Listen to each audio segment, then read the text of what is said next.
Hello दोस्तों, good morning. जैसा कि हम लोग कल वायुमंडल के संगठन के बारे में देखे थे और आज हम लोग वायुमंडल की संरचना के बारे में देखेंगे। वायुमंडल की संरचना, तो वायुमंडल की संरचना 5 मंडल से हुई है, जिसको हम क्षोभ मंडल, समताप मंडल, मध्य मंडल, आयन मंडल और बाह्य मंडल के नाम से जानते हैं और 5 भागों में विभक्त कर देते हैं, जिसमें सबसे निचली वाली जो आपकी परत है या मंडल है उसको हम क्षोभ मंडल कहते हैं और ये क्षोभ मंडल में ही हम लोग निवास करते हैं।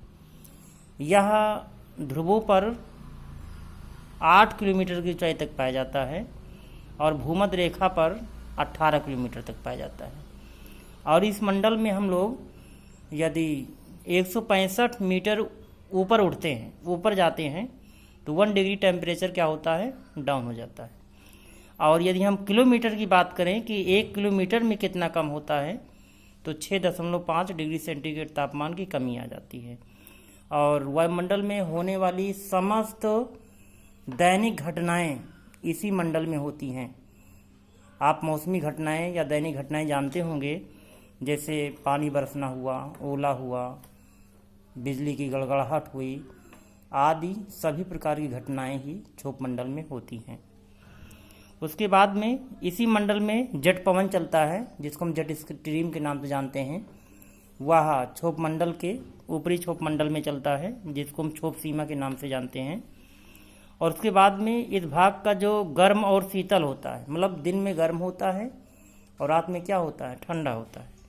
तो होने का कार्य विकिरण द्वारा होता है, संचालन द्वारा होता है और संवहन द्वारा होता है। क्षोभ मंडल को अधोमंडल, संवहन मंडल भी कहते हैं, इसके अन्य नाम हैं। और इसकी सीमा को क्षोभ सीमा कहते हैं। जो क्षोभ सीमा होता है वह समताप मंडल और क्षोभ मंडल के बीच में स्थित होता है, जहाँ पर आपका जेट स्ट्रीम या जेट पवनें चला करती हैं। उसके बाद में आपका जो दूसरा परत है वो समताप मंडल है। इसका समताप में जहाँ पर तापमान क्या होता है, समान होता है। इसी समताप मंडल में ओजोन गैस पाई जाती है और इसी मंडल में ही क्या होता है, आपकी वायुयान, जो रॉकेट होता है, वायुयान होता है, हवाई जहाज होता है, यहीं पर उड़ा करते हैं। उसके बाद में इस मंडल जो बाह्य सीमा होती है उसको समताप सीमा कहते हैं, जहाँ पर तापमान 0 डिग्री सेंटीग्रेड या 32 फ़ारेनहाइट होता है। और जो आपका समताप सीमा होता है वह मध्य मंडल और समताप मंडल के बीच में क्या होता है, पाया जाता है। अब उसके बारे में बात करेंगे, मध्य मंडल के बारे में, कि जो आपका मध्य मंडल है या इस मंडल की ऊंचाई क्या होती है, 50 से 80 किलोमीटर तक होती है और इस मंडल में तापमान की गिरावट आती है। ये क्वेश्चन बहुत बार पूछा गया है कि ऐसा कौन सा मंडल है जहाँ पर तापमान गिर जाता है, तो मध्य मंडल आपका होता है।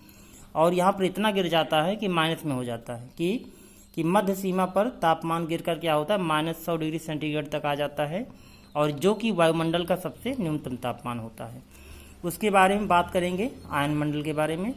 इसकी ऊंचाई कितनी होती है, 80 से 640 किलोमीटर के मध्य होता है। इसमें विद्युत आवेशिक कणों की अधिकता होती है और इसमें क्या होता है, ऊंचाई के साथ में तापमान बढ़ने लगता है। अभी आप लोग मध्यमंडल में देखे होंगे कि तापमान क्या होता है, गिर जाता है, माइनस में चला जाता है। लेकिन इस मंडल में क्या होता है, जैसे ही हम मध्यमंडल को छोड़ करके आयन मंडल में क्या करते हैं, चलते हैं, तो यहाँ पर आपका तापमान क्या होता है, बढ़ने लगता है। और वायुमंडल में की इसी परत में विभिन्न प्रकार की आवृत्त तरंगें पाई जाती हैं। जब मतलब पूछते हैं कि ऐसा कौन सा मंडल है जहाँ पर रेडियो तरंगें होती हैं, उपग्रह सैटेलाइट कहाँ पर व्यवस्थित की जाती है, उसे हम कौन सा मंडल कहते हैं, आयन मंडल कहते हैं। उसके बाद में आपका बाह्य मंडल है, सबसे ऊपरी जो भाग होता है उसको हम बाह्य मंडल कहते हैं। बस दोस्तों, आज इतना ही।